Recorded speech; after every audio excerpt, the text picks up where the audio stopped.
qué vergüenza. Bueno. But I will let you do the welcome and learn, and then, we do the order. Okay.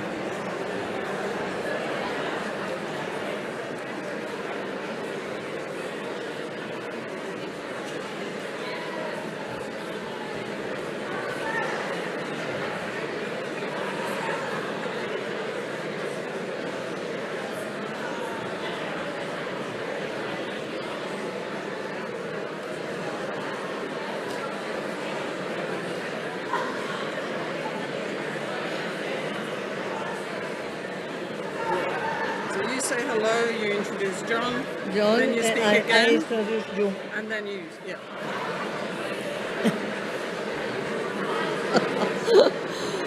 I know. But these seats are made for Spanish girls. I'm almost stuck. Ay.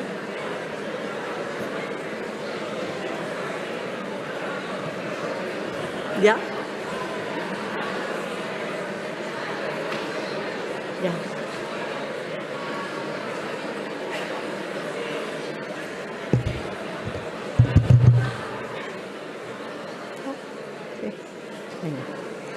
Egunon, guztioi. Bonjour. Welcome. Bonjour. Bonjour à tous.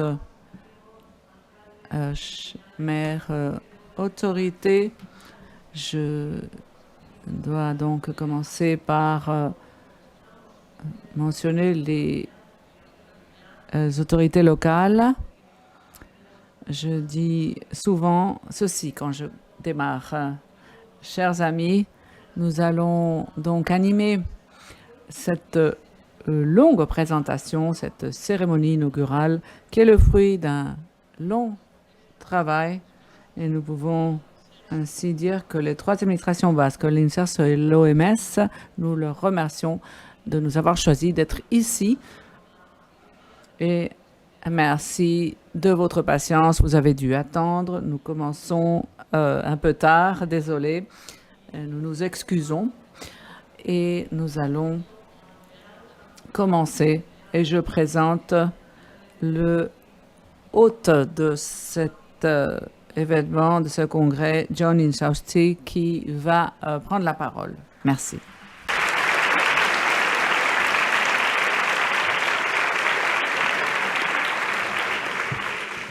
Egunon, bueno, primero de todo me gustaría pedir... Dans un premier temps, je voudrais m'excuser. Je souhaite prendre la parole au nom du Conseil général des Québécois et je suis votre hôte. Bonjour à tous, bienvenue à toutes et à tous. Merci d'être ici. Monsieur les autorités, monsieur le ministre responsable de l'INSERSO, et merci à tous les participants, à tous nos chers invités. Bienvenue à cette ville qui souhaite être amie et aimable. Nous, en tant que responsables élus, nous souhaitons apporter des réponses au quotidien de nos citoyens. Il reprend en espagnol. Donc, nous devons bien sûr être là pour attaquer les sujets brûlants, mais nous devons également pouvoir jeter le regard en avant et marcher petit à petit. C'est ce qui nous va permettre ce congrès des villes et communautés amies des aînés. Nous allons lever le regard et pouvoir nous poser certaines questions. Cela va nous permettre d'échanger des expériences, discuter entre nous. Et donc, nous avons un objectif majeur qui est celle d'être la ville la plus prospère, la plus animée, dynamique d'Europe.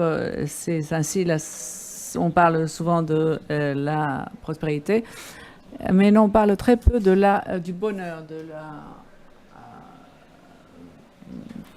ville, du bonheur. Nous voulons une ville heureuse, prospère. Et donc, à Saint-Sébastien, nous avons dépassé la barrière de 180 000 habitants.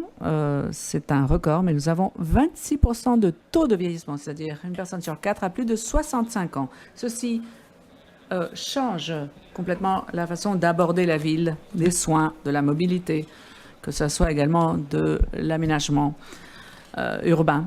Il faut donc être à la hauteur, partager avec vous tous les bonnes pratiques, mais également regarder l'intérieur, nous poser des questions. Comment voulons-nous vivre ensemble dans une société qui vit longtemps, qui vit mieux? Quel va être notre rôle quand nous allons devenir des aînés? Et nous souhaitons que cette société soit juste, équitable et connectée. Donc, un grand merci encore une fois d'être ici. Nous souhaitons entamer un débat pour apprendre les uns des autres.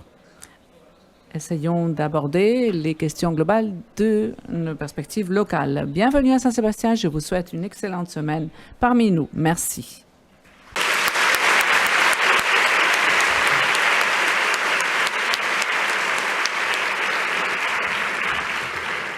Muchas gracias, alcalde, que además es un... Merci beaucoup, Monsieur le maire.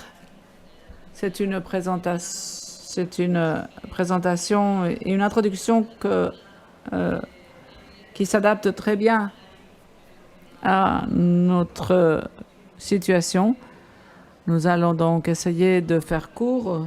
C'est pour moi un honneur de vous présenter Anne Merita, qui est la présidente de ce congrès. Et nous sommes encore une fois face à la diversité. Anne Merita, vous avez la parole.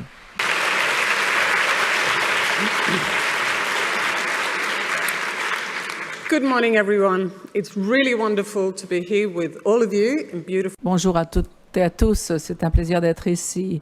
Je suis un peu... j'ai un peu le trac. J'ai l'honneur d'être la présidente de ce congrès. Et je voudrais tout d'abord vous remercier d'être ici. L'organisation de ce congrès n'a pas été facile. Il fallait rendre ce congrès accessible.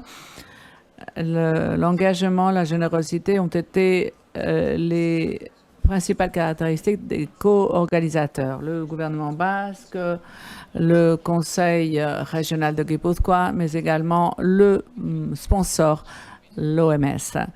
Nous avons compté sur un comité international qui nous a aidé à organiser. Nous avons également des ambassadeurs qui ont partagé leur expérience et qui nous ont conseillé pour toutes les interventions. Merci au Brésil, Costa Rica, Norvège pour vos contributions et votre soutien. Un travail en équipe qui mérite un applaudissement.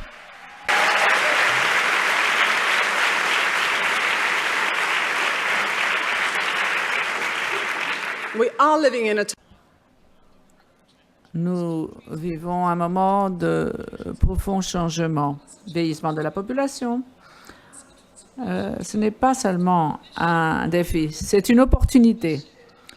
Et cette approche va nous obliger à penser comment est-ce que nous pouvons réaménager nos services et changer nos attitudes quand les citoyens deviennent aînés qui aiment le bien vivre. C'est beaucoup plus facile. Le progrès de mise quand les secteurs se regroupent, se rassemblent pour aller vers la co-création et partager des dynamismes. La collaboration entre secteurs est vitale. Il faut écouter.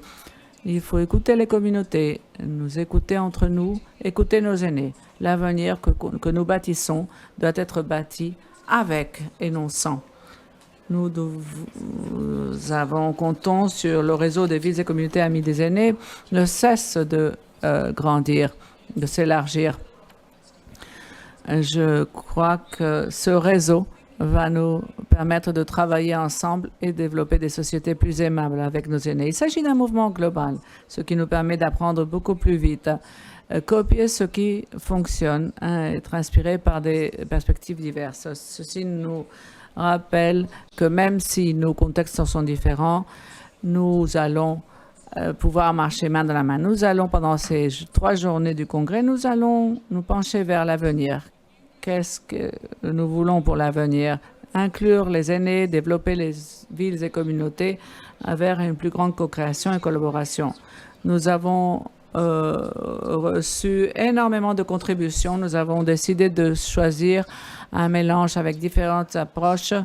Nous avons rassemblé différents secteurs et nous aurons la possibilité de concevoir un avenir où l'âge n'est pas une barrière, mais un atout. Et ceci ne sera possible que si nous redéfinissons le défi démographique. Des vies plus longues peuvent être plus riches et nous avons les meilleurs collaborateurs et partenaires pour le faire. Merci d'être ici, merci de contribuer. Et essayons de remplir ces 3 journées d'expérience, d'échange et bâtissons un monde aimable et ami de nos aînés. Merci.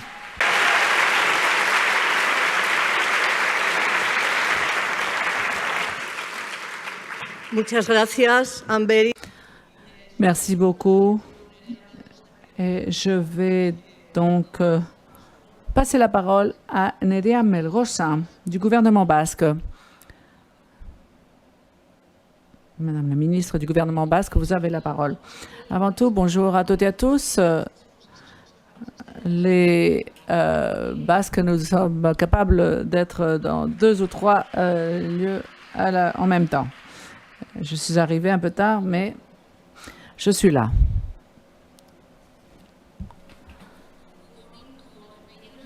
Bonjour aux maires, autorités locales, ministres, bienvenue.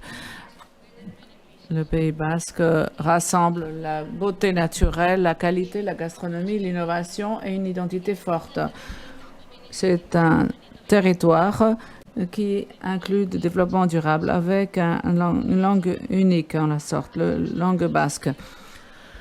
Il s'agit donc, c'est un pays qui est ouvert et tourné vers le monde en conservant notre identité. Le développement industriel de l'entrepreneuriat, l'innovation avec le renforcement du tissu associatif peuvent se concevoir qu'à partir de la communauté. Une communauté qui rassemble des personnes de tous les âges.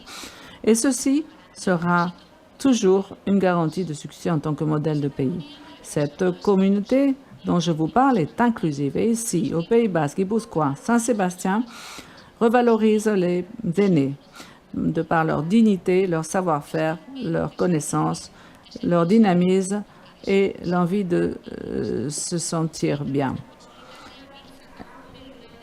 Et ce n'est pas par hasard que ce congrès s'organise ici, à Saint-Sébastien. Il y a eu au début d'autres options, mais l'OMS a choisi Euskadi. Au cours de ces 20 dernières années, nous sommes passés de 18 à 20% les personnes de plus de 65 ans. Et dans une vingtaine d'années, selon nos chiffres, cela pourrait atteindre 32%. Et d'autre part, l'espérance de vie est de plus de 84 ans. 82 pour les hommes et 82 pour les hommes et 87 pour les femmes. Le taux d'espérance de vie ici au Guipuscoa est le plus haut. Et nous pouvons dire que nos citoyens vivent bien. À l'heure actuelle, nos aînés rassemblent différents âges, différents besoins et souhaits. Ce n'est pas la même chose une femme de 65 qu'une femme de 80 ans. C'est pour cette raison que, au travers d'une écoute active au gouvernement basque, nous avons conçu, nous avons mis en œuvre la stratégie pour nos aînés 26-30, qui a pour but d'établir des mesures pour que tous ceux qui vivent plus longtemps puissent le faire sans se sentir dépendants. Il faut se pencher vers une stratégie, la longévité. Cette stratégie pourra être une réalité à condition que l'on conçoivent des politiques qui pourront faire que la vie de nos aînés soit meilleure. Bettion est une stratégie qui concerne plus de 80 000 foyers en Euskadi, qui inclut des nouveautés comme la téléassistance prédictive et des applis pour les aidants. BCAB, le programme de vivre ensemble entre les jeunes et les aînés. Il existe déjà 92 unités de vivre ensemble. Ce sont des unités partagées entre les jeunes et des personnes âgées qui habitent ensemble sous le même toit, qui s'enrichissent. Nous améliorons leur qualité de vie et nous écartons la solitude de leur vie. Un autre programme en Euskadi, la grande étoile, c'est Euskadi Lagun Goia Berria, pour que les espaces et les milieux urbains soient plus aimables, plus pour les aînés, pour la communauté en général. La communauté est essentielle pour renforcer les politiques de bien-être et c'est ce que c'est la Goia Berria. Tisser des liens dans la communauté à partir des bases pour les personnes, les individus, car nous sommes tous le Pays basque, le peuple basque. Et également, ce sont des activités en communauté. Ausolana, El Carlana, il y a déjà plus de 100 communes qui ont rejoint ce réseau. Vous allez évoquer ces réalités, vous allez les mentionner. Car face à la longévité, il y a deux options. L'une, continuer à travailler, à suivre le même chemin ou bien changer. C'est ce que nous avons décidé de changer. Aujourd'hui, nous évoquons la longévité non pas comme un problème ou un écueil, mais comme une conquête sociale que nous devons honorer. Vivre plus longtemps et fait partie déjà de notre siècle. Ces politiques nous permettent de le faire et non seulement rajouter des années sans plus, mais rajouter de la vie aux années qui sont vécues. Nous proposons de construire une société où l'on puisse vivre plus longtemps, mais avec une certaine qualité. Continuer à décider, continuer à contribuer à la société. Ces idées partent des idées humaines et justes. Nos aînés ne sont pas uniquement là pour recevoir des soins. Ce sont des protagonistes au sein de notre communauté. Et ceci doit s'imprégner dans l'ADN de nos quartiers, de nos communes, de nos villes. La vie pleine. Nos aînés représentent la mémoire, l'expérience, les connaissances, et également l'avenir et l'innovation, car étape de la vie doit ouvrir de nouvelles opportunités. Parler des aînés signifie parler de talent, de résilience, d'engagement et d'une capacité sans fin pour contribuer au bien commun. Aujourd'hui, le pape a évoqué a parlé de nos aînés, le rôle des grands-parents et de leur grande fragilité. Je crois que le pape a parlé d'un sujet majeur. Ce congrès va nous permettre de montrer au monde ce que nous faisons. Nous avons encore beaucoup à apprendre, mais nous avons encore beaucoup à discuter. Au cours de ce congrès, nous avons des maires, des représentants de l'association, des ministres de différents gouvernements. Vous allez analyser les bonnes pratiques et les bonnes expériences d'autres territoires. Je suis sûre et convaincue que ce congrès va être un modèle pour tous. Un grand merci et bienvenue à Euskal Herria. Thank you for a lovely speech. Merci. J'ai pratiquement tout compris, car tout au fil de ces mois, j'ai eu l'occasion d'apprendre un peu l'espagnol.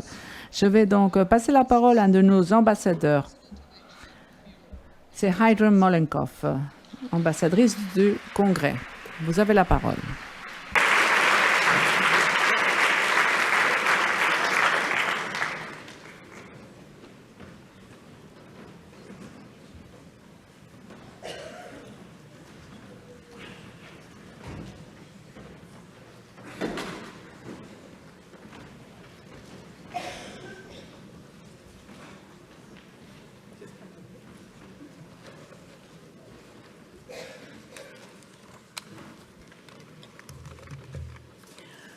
Well, good morning, everybody. I'm very excited. Bonjour à toutes et à tous. Je me réjouis d'être ici avec vous ce matin. et de me présenter à vous comme l'une des ambassadrices de ce congrès. Ma participation à ce programme remonte à quelques années déjà. En tant que sociologue, je m'intéresse au vieillissement et au bien-vivre de nos personnes aînées. Et je m'intéresse aux facteurs qui ont un impact sur ce vieillissement. L'environnement physique et géographique est également important, que ce soit que vous vivez au centre-ville, dans des milieux ruraux, ou si vous vivez dans un bâtiment à plusieurs étages, dans un pavillon. Et ceci marque la différence. Également, l'environnement numérique joue son rôle pour que nos aînés puissent communiquer, puissent participer activement dans les activités de leur ville. Je me suis penchée également sur les conditions environnementales, sociales, qui leur permettent de maintenir un certain degré d'autonomie et de participation sociale. Et ceci devient indispensable pour les aînés. Après ma retraite de ma vie professionnelle, je continue à travailler dans ce domaine. En tant que présidente de la plateforme Age, la plateforme Age est une plateforme européenne qui regroupe des organisations qui travaillent pour les aînés. Et cette plateforme a été l'une des premières qui nous a interpellés concernant ce sujet. Une Europe pour tous nos aînés et pour construire un environnement aimable pour nos aînés. Ça a été donc l'opportunité pour moi de pouvoir participer au premier congrès mondial des villes et communautés amies des aînés à Dublin en 2011. Peut-être quelqu'un d'entre vous vous souvenez de cet événement qui à l'époque s'est tenu en Irlande. Ce que j'ai ressenti à l'époque, c'est qu'en Allemagne, mon pays d'origine, l'on parlait très peu de ce merveilleux programme. Donc j'ai essayé de le nourrir, de l'alimenter, de le suivre. Et pendant ces dernières années, tout en me penchant sur le programme de l'OMS, j'ai pu constater que ce programme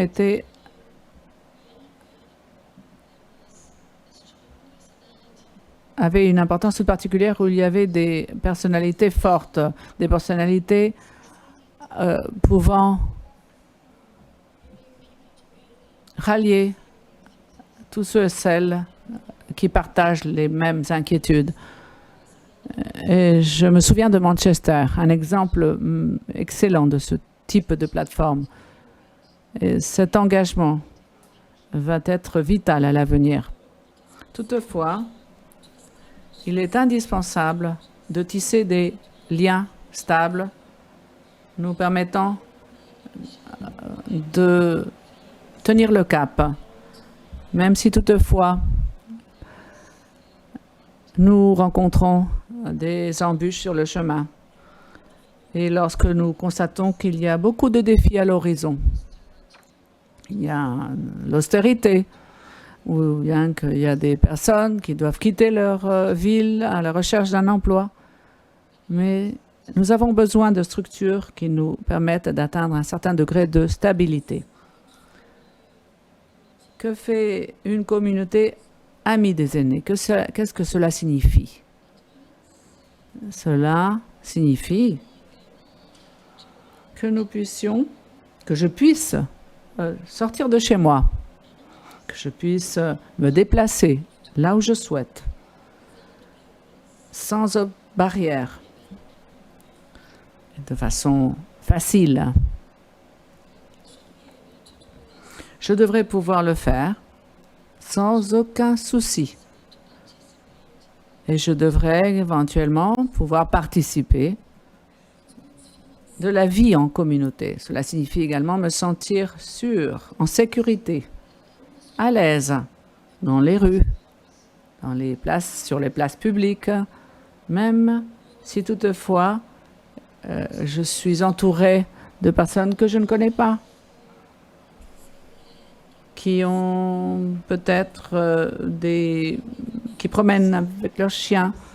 Je dois me sentir en sécurité dans ce type d'environnement.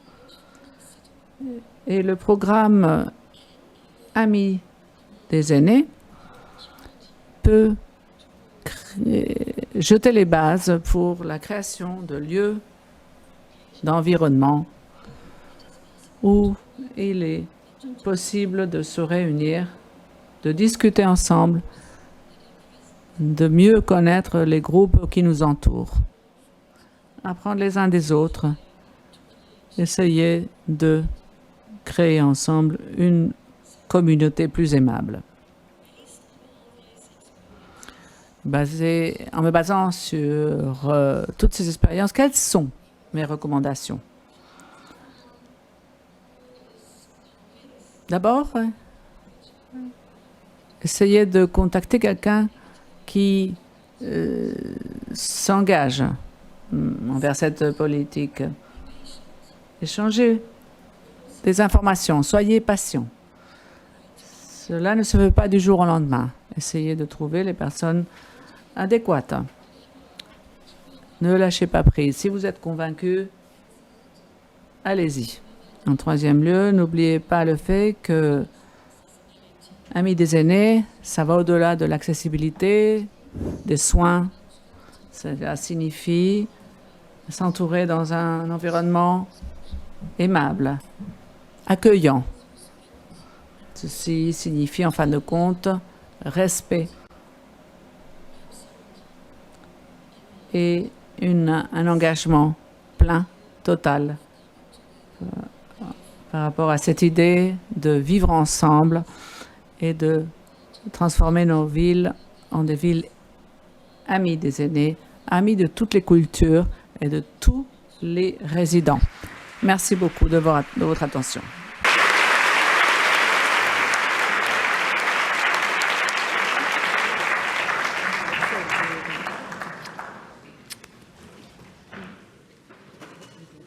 Muchísimas gracias. Merci beaucoup, Edrom.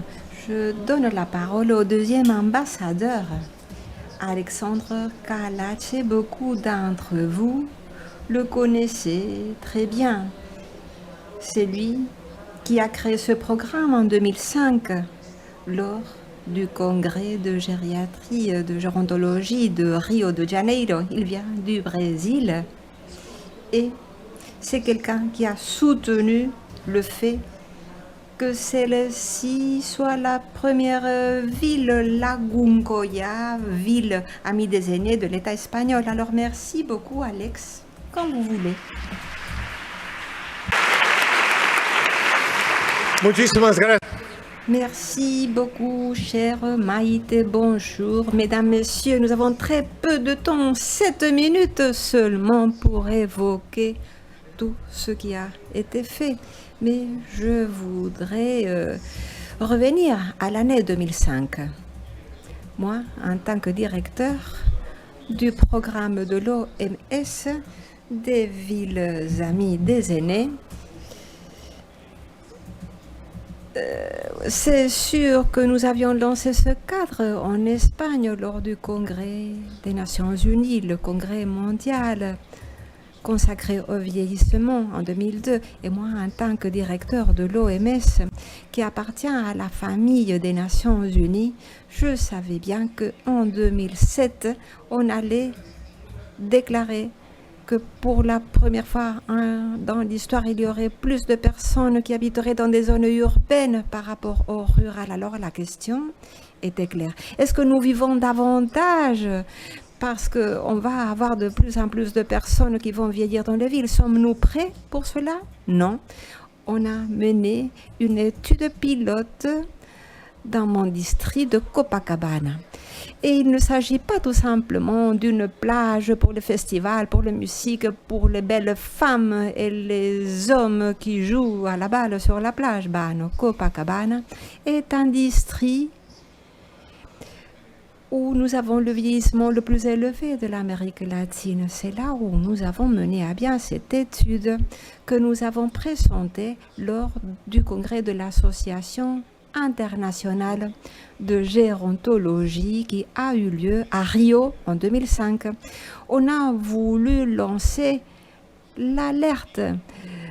Voilà, on a voulu aussi attirer l'attention de quelqu'un qui est ici et qui à l'époque était la directrice du Public Health Agency Canada, qui nous a donné son soutien. Et immédiatement, nous nous sommes réunis en 2006 à Vancouver.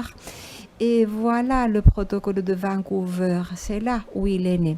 Rédigé par un ensemble de gérontologues, mais il y avait aussi des représentants de la société civile, du monde académique, de la gérontologie. Et à partir de là, ayant cette méthodologie, parallèlement, nous avons mené à bien cette étude dans 35 villes différentes, partout dans le monde, de toutes les tailles possibles. Non pas pour qu'elles puissent être plus aimés, plus amis des aînés, mais afin d'établir une cartographie avec des villes pour devenir voilà, des villes amies des aînés, même plus amis. Alors on analysait les résultats à Genève et voilà comment en 2007, lorsque j'allais quitter l'OMS, nous avons lancé le guide mondial de l'OMS pour les villes amies des aînés. Aujourd'hui, nous avons 1750. Thiago partagera avec nous les derniers chiffres. Mais voilà l'histoire. Et lorsque une personne... Moi, je suis déjà une personne âgée. Alors, il faut penser à l'avenir, non seulement parler du passé. Nous, les personnes âgées, nous devons avoir une vision. Nous devons être engagés. Nous devons savoir... que pouvons-nous faire parce que c'est intéressant pour nous, mais aussi pour vous, pour nous tous, pour les personnes âgées aînées de l'avenir. Nous avons une approche intergénérationnelle et il est fondamental que cette intergénérationnalité puisse s'exprimer dans tous les différents domaines politiques. Et nous nous sommes réunis hier avec les maires, même avec le maire de Sao Paulo qui était là. Sao Paulo est une ville où il y a 12 millions de personnes, plus de 2 millions sont des personnes aînées. C'est le noyau économique peut-être le plus important du Sud global.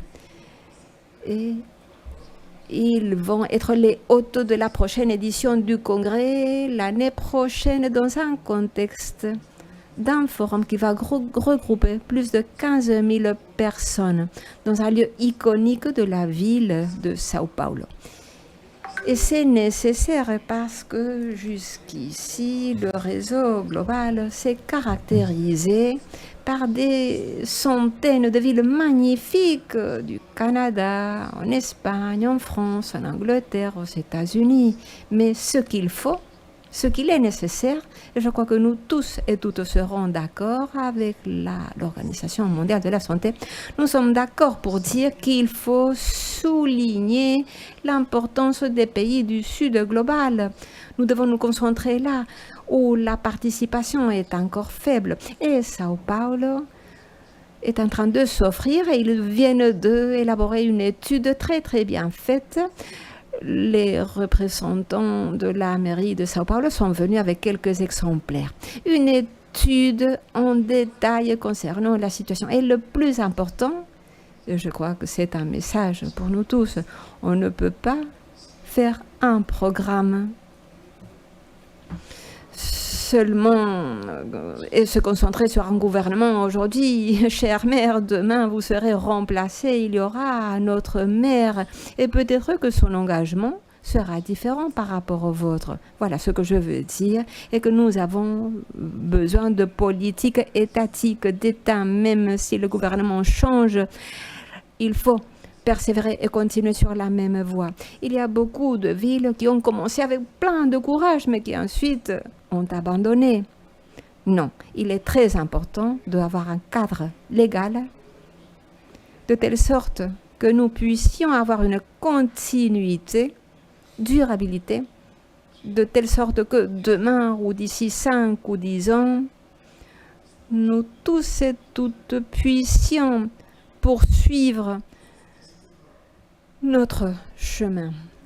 Voilà mon message.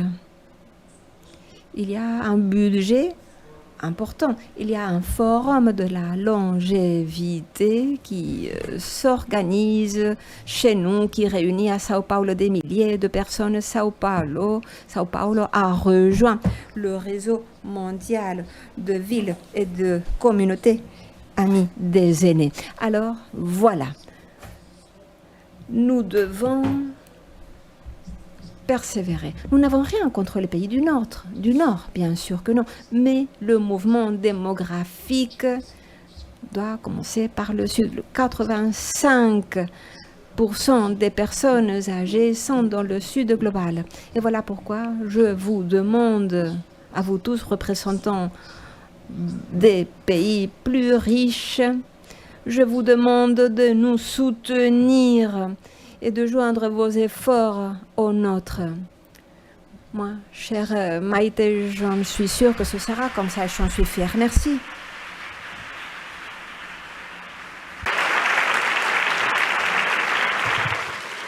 Bueno, muchísimas. Merci. Comme vous pouvez voir, on commence avec des propositions intéressantes. On est déjà en train de parler de l'avenir. C'est sûr que dans cet avenir, beaucoup d'entre nous ne seront pas là, mais il faut qu'il y ait une continuité. Et maintenant, je vais donner la parole à Amber Reid qui va présenter notre invité suivant. Et maintenant, j'ai le plaisir de donner la parole à quelqu'un qui vient de Norvège, un représentant du ministère de la Santé, Ousmane Ahmad Mushtaq, comme vous voulez.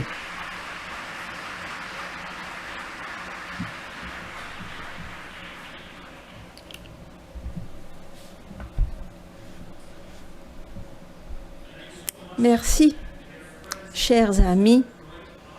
C'est un honneur d'être ici avec vous tous et avec vous toutes. Tout d'abord, je voudrais commencer par dire merci au gouvernement espagnol pour nous avoir reçus ici et pour avoir réuni la totalité des ambassadeurs de cette société des villes amies des aînés.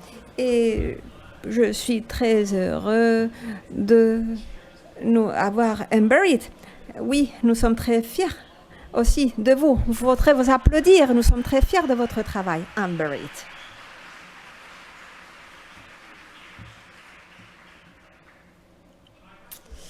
Il faut admettre, je dois admettre que en tant que personne relativement jeune qui se préparer pour une société ville amie des aînés n'a pas toujours été une priorité pour moi. Mais c'est vrai que juste à un moment donné, mon père a commencé à faire preuve de signes de démence et tout d'un coup, ce sujet est devenu une priorité politique et personnelle pour moi.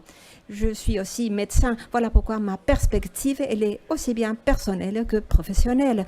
Je sais bien que maintenir un système de bien-être durable est essentiel, mais il faut stimuler la contribution et l'inclusion de la population des aînés. Il ne s'agit pas de quelque chose d'agréable, non, c'est une nécessité aujourd'hui.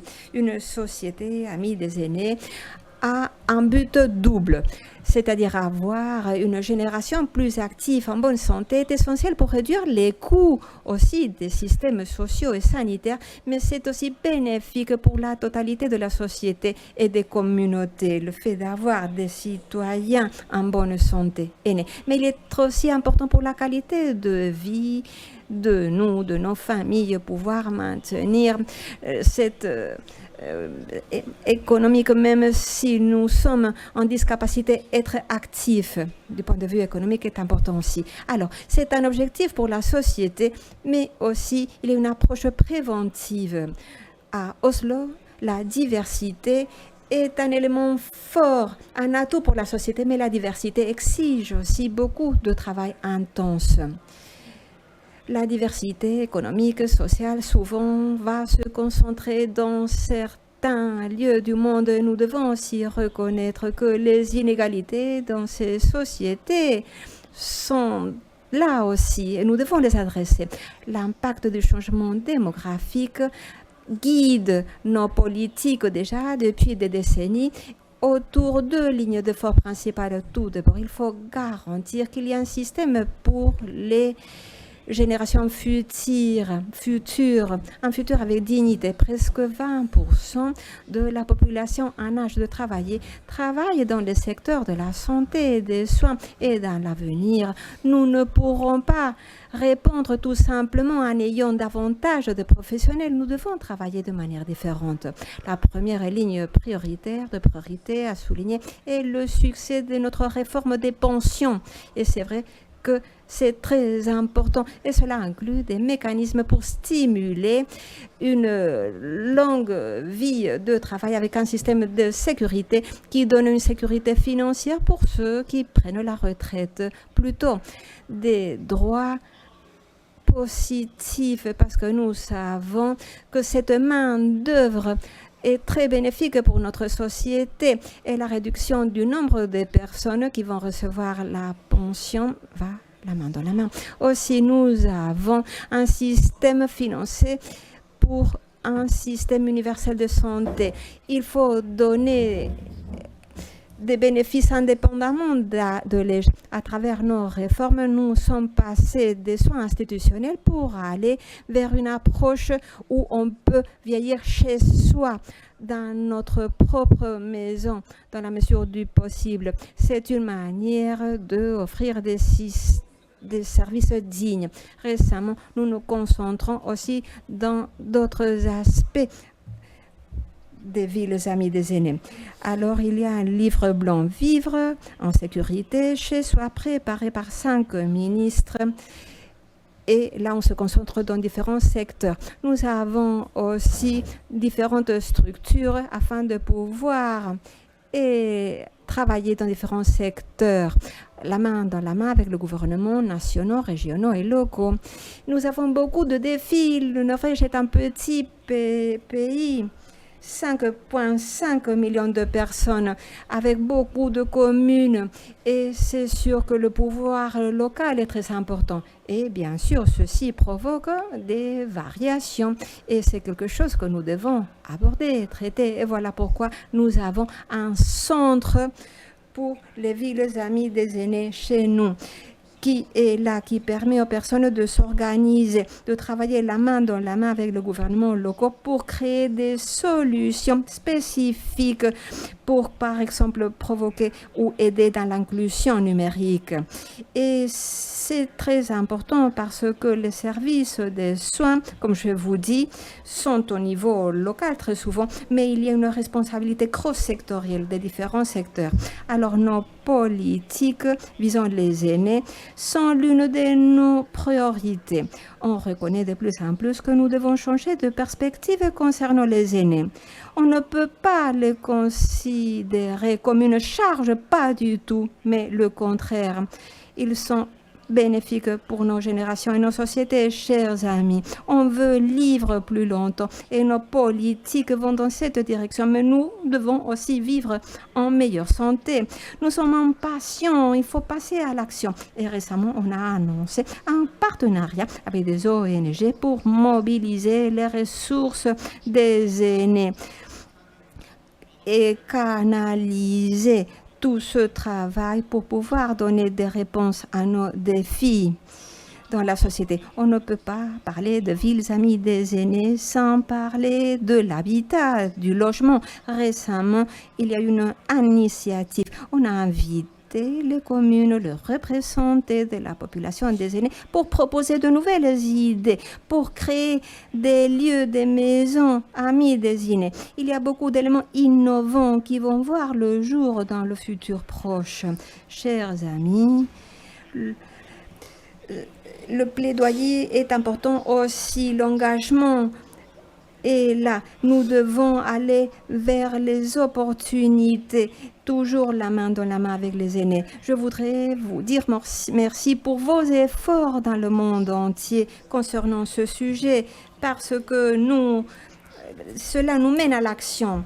Nous, les politiques, j'espère que celui-ci sera un congrès très utile et que nous pourrons tous rentrer chez nous avec de nouvelles solutions pour créer des villes amies des aînés partout dans le monde. Merci.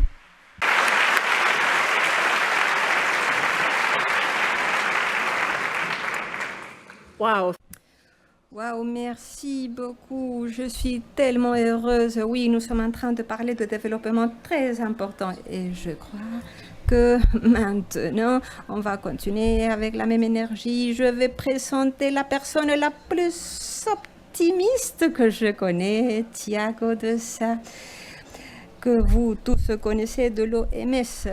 Thiago, comme vous voulez.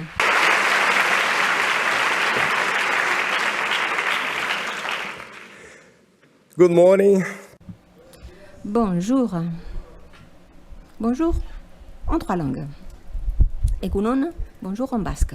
Je crois que nous avons plus d'énergie. Oui, voilà un petit peu plus d'énergie. Montrons cette énergie. Bonjour, Egunon. Good morning. Merci. Chers amis, quel plaisir d'être ici tous ensemble après 13 années depuis notre dernier comité à Québec. Le 4e congrès est une opportunité pour reconnaître tout ce que nous avons fait du point de vue urbain, rural, dans les différents pays, villes de toutes les tailles. Travailler la main dans la main avec la société civile, le mouvement, les chercheurs, les politiques aussi, les politiciens, parce que nous savons que tous ensemble, on peut prouver que chacun d'entre nous a un rôle à créer pour créer des environnements où nous tous puissions vivre ensemble et vieillir bien. Il s'agit d'un congrès, comme le Dr Kalash a dit, un moment pour nous arrêter, pour regarder vers l'avenir, pour penser tous ensemble concernant l'avenir de notre mouvement, pour nous préparer pour cet avenir. Il faut transformer les choses ensemble. Voilà, transformons les choses ensemble. Et je dois vous dire que dans ce monde marqué par les conflits et les divisions, l'Espagne, encore une fois, a fait preuve de son pouvoir, le pouvoir de la solidarité et de la collaboration, qui est au cœur même de notre mouvement des villes amies des aînés.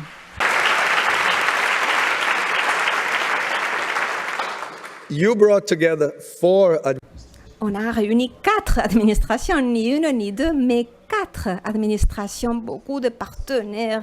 Et nous voici tous ensemble réunis pour que ce congrès soit possible. Alors, et maintenant, je vais m'exprimer en espagnol. Malheureusement, je ne peux pas m'exprimer en langue basque. Je ne suis pas capable de parler en euskara, en basque. Mais je voudrais dire à mes collègues que vous êtes une source d'inspiration, non seulement pour la solidarité représentée ici dans ce congrès, mais surtout pour votre engagement vis-à-vis de l'aimabilité. Oui, et tout cela déjà depuis des décennies. Et voilà pourquoi, depuis l'Organisation mondiale de la santé, nous serons toujours profondément vous remercier du fond du cœur. Je voudrais aussi dire merci à tous mes collègues de l'OMS, du passé et du présent. Et je viens de savoir que Dr. Sman est aussi avec nous à l'OMS. Merci pour votre travail continu. Merci pour votre travail partout dans le monde. Et finalement, je voudrais dire merci aussi à chacune d'entre vous, que vous fassiez, que peut-être certains d'entre vous venez de rejoindre notre famille. Vous êtes là depuis longtemps. Votre engagement est essentiel pour nous faire bouger, évoluer vers un monde plus connecté et meilleur pour la totalité des générations. Le docteur Tedros n'a pas pu venir ici, mais il nous a envoyé une petite vidéo et on va voir cette vidéo. C'est tout de ma part, de mon côté. Merci beaucoup, Escarri Casco, c'est-à-dire merci en langue basque. Excellencies, mayors, Excellences, maires, chers collègues, amis, soyez tous et toutes les bienvenus au Congrès mondial sur les villes et les communautés aimées des aînés. Le vieillissement de la population est l'une des grandes transformations de notre époque. Partout, les gens vivent plus longtemps, mais la longévité à elle seule ne suffit pas. La véritable question est de savoir si les personnes peuvent continuer à vivre dans la dignité, en bonne santé, avec les autres, en ayant un but dans les communautés, là où elles se sentent chez elles. C'est pourquoi les villes et les communautés aimées des années sont si importantes. Il y a 20 ans, l'OMS a publié ses premières recommandations pour créer des villes où il fait bon vieillir. this has become a global movement. Depuis lors, c'est devenu un mouvement mondial. Aujourd'hui, le réseau mondial de l'OMS compte près de 1800 villes et communautés dans 60 pays, au service de plus de 370 millions de personnes. Mais ce mouvement ne se résume pas à des chiffres. Il s'agit des vies humaines, il s'agit de communautés où chaque personne est la bienvenue, respectée, intégrée, inclus. Il s'agit d'avoir de rues sûres, des transports accessibles, des logements adaptés, des services de santé, de soins de proximité et des lieux où les personnes de toutes les générations puissent rester en lien et actifs à mesure qu'elles vieillissent. Alors que ce congrès se tourne vers l'avenir, il abordera des questions essentielles telles que les liens sociaux, l'équité et la durabilité des villes et des communautés amies des aînés. Du leader local au chef d'État, nous pouvons transformer les sociétés et créer ensemble des communautés amies des aînés pour tous, pour toutes les générations confondues. Merci.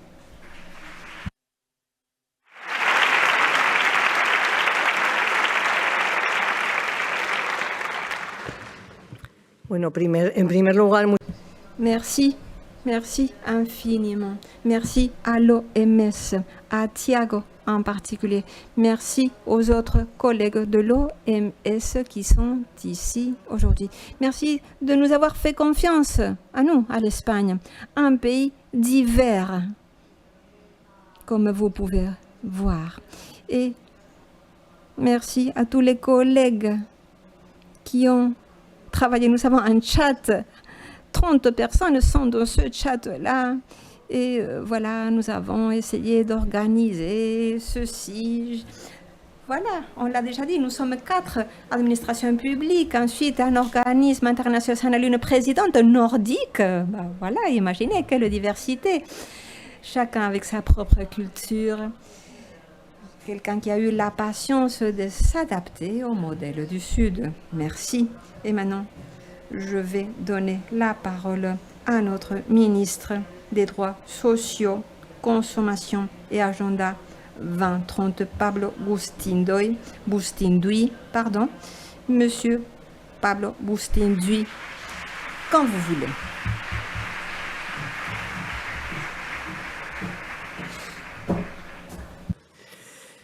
Egunon, muy buenos días, good morning. Bonjour. Permettez-moi commencer par dire merci aux maires, merci chère mère, pour avoir bien voulu nous accueillir dans cet événement.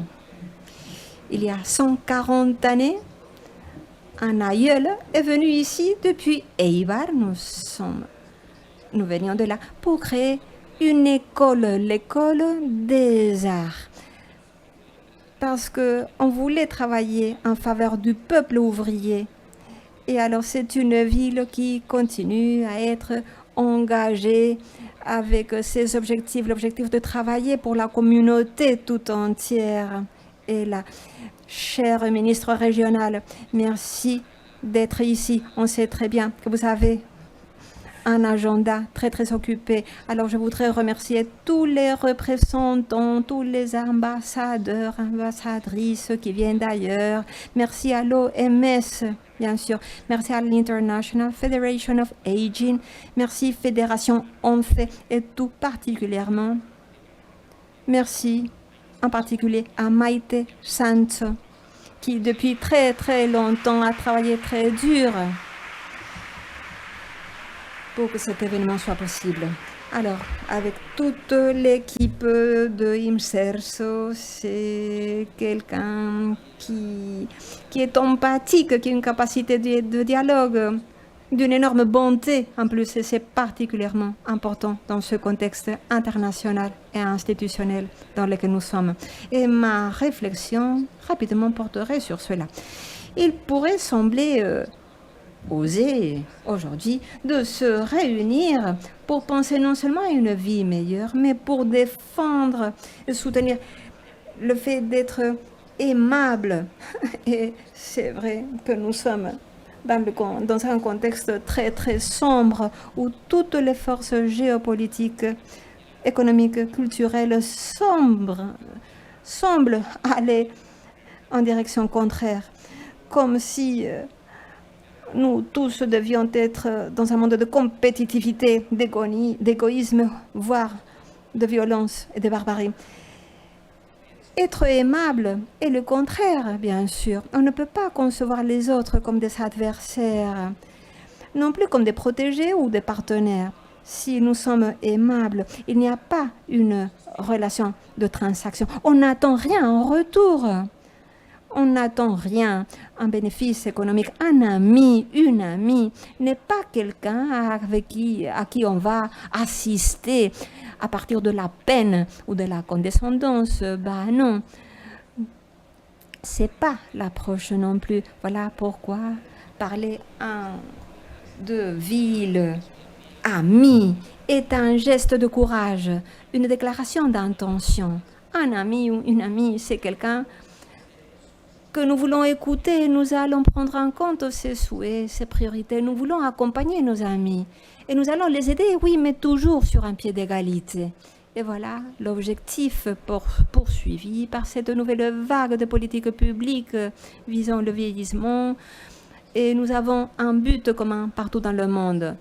Il faut aller au-delà, nous devons aller au-delà de ce regard agiste. Non, nous devons changer l'approche et le changement proposé avec cette transformation est une transformation totale. Le centre de gravité des politiques publiques ainsi que de nos perceptions culturelles doit aller de la gestion des institutions vers les personnes. Les personnes doivent être au cœur même et les personnes doivent inclure aussi bien ceux qui vont recevoir les soins, mais aussi doivent inclure les soignants, ceux qui soignent, s'occupent de nous tous. Et la voie sera longue. C'est sûr que nous avons beaucoup à faire, mais la route est claire. Cela fait 2 ans, on a approuvé une stratégie afin de définir le cap, la stratégie pour un nouveau modèle des soins. Le but est de marquer la direction. Et aujourd'hui, ces jours-ci, vous allez parler de toutes les transformations nécessaires pour rendre ces modèles possibles. Et au Congrès, à Madrid, on va parler de la réforme des lois pour donner un échafaudage qui puisse permettre que ce modèle soit possible. C'est sûr qu'il nous faudra du financement, il faudra des transformations réglementaires, des transformations culturelles. Tout cela doit se passer. Il faut que ce soit durable dans le temps. Mais chaque pas, chaque étape, chaque pas sera essentiel. Parce que comme ça, on pourra créer les conditions pour aller de l'avant.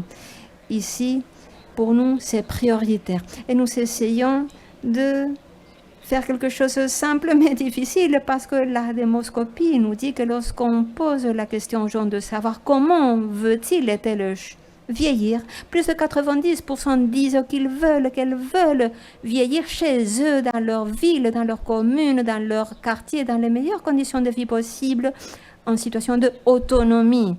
Ayant une autonomie, c'est simple à dire, mais cela passe par une transformation essentielle concernant comment penser l'urbanisme, les transports, le loisir, les politiques sociales, les politiques publiques. Et il s'agit, et ce sera la fin de mon intervention, c'est quelque chose qui va au-delà de notre mission, qui va au-delà tout simplement d'une cause sectorielle, puisque c'est une cause profondément démocratique. Je suis convaincue du fait que l'avenir des démocraties va se jouer sur cette transformation. Pourquoi? Parce que les personnes aînées, âgées, ne sont pas un objet d'attention ou de soin, mais des sujets de citoyenneté, des sujets politiques, et leur participation dépend des conditions sociales de vie.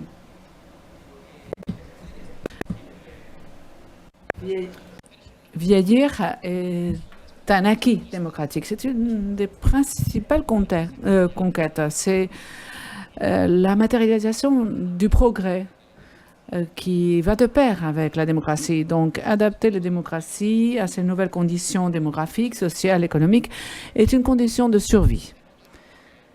Et en troisième lieu, dans toutes nos sociétés, au travers le monde, on a toujours cette tendance de confronter les générations entre elles, comme c'est le cas pour la confrontation entre hommes et femmes, les migrants, avec les résidents, ceux qui sont plus vulnérables avec ceux qui ne le sont pas.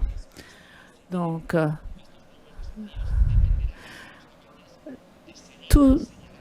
la réponse sera clé pour que nous puissions suivre la voie du progrès social et universel, assurant les conditions pour que la condition de citoyenneté acquiert tout son sens. En dernier lieu, une démocratie n'est pas qu'un système électoral, n'est pas une question de qui dirige les administrations, le gouvernement. Une démocratie va dépendre de la garantie des conditions de bien-être pour les grandes majorités sociales et travailleurs. Donc l'un des principaux défis auxquels se heurtent nos systèmes démocratiques, c'est de pouvoir adapter nos vies pour atteindre l'autonomie et le mieux vivre à toutes les tranches d'âge. Donc, d'emblée, il faudra changer ce regard de l'existentialisme jusqu'à la proximité, de la primauté de la gestion organisationnelle à la priorité des personnes qui font partie des sociétés, qu'elles soient aidées ou qu'elles soient des aidantes.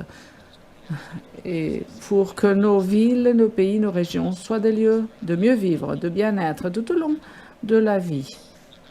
Et c'est la cause la plus noble et c'est la meilleure réponse que nous pouvons apporter au temps dans lequel nous vivons. Donc, travaillons main dans la main. Ouvrons la voie vers ces villes plus amies des aînés. Montrons la voie. Merci beaucoup.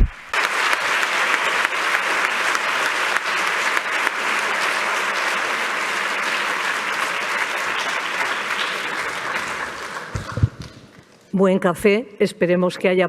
Bon, nous allons faire une pause pour le café. Je vous souhaite une excellente pause. Merci.